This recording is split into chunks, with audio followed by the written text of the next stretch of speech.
In today's video, I am going to teach you how to add a colon to multiple Excel rows. This is a quick formatting method in Excel that lets you add a colon to several selected cells at once without typing it manually into each one. It is especially useful when you want to keep your data consistent and save time while working with larger groups of entries. To begin, select the cells or rows where you want the colon to appear. Take a moment to make sure you have highlighted the correct range, because the format you apply will affect everything in that selection. This works well when you need the same result across multiple rows. Once the cells are highlighted, right-click anywhere inside the selected area. A menu will appear with several options.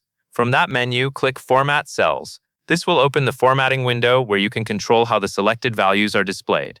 At the top of the Format Cells window, click the Number tab. This section contains different formatting categories for numbers, text, dates, and custom display options. On the list along the left side, scroll if needed, and click Custom.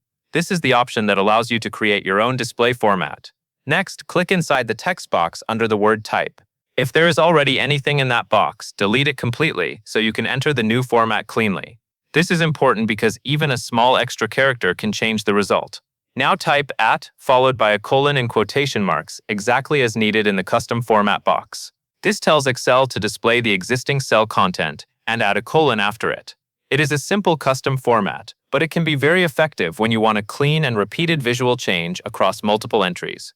After entering the format, click the OK button in the bottom right corner of the window. Excel will then apply that custom format to all of the cells you selected. You should now see a colon added to each of those entries. If the result does not look right, go back into Format Cells and check that the custom type was entered correctly. Paying close attention to the symbols and quotation marks will help avoid formatting errors. That covers everything you need to know.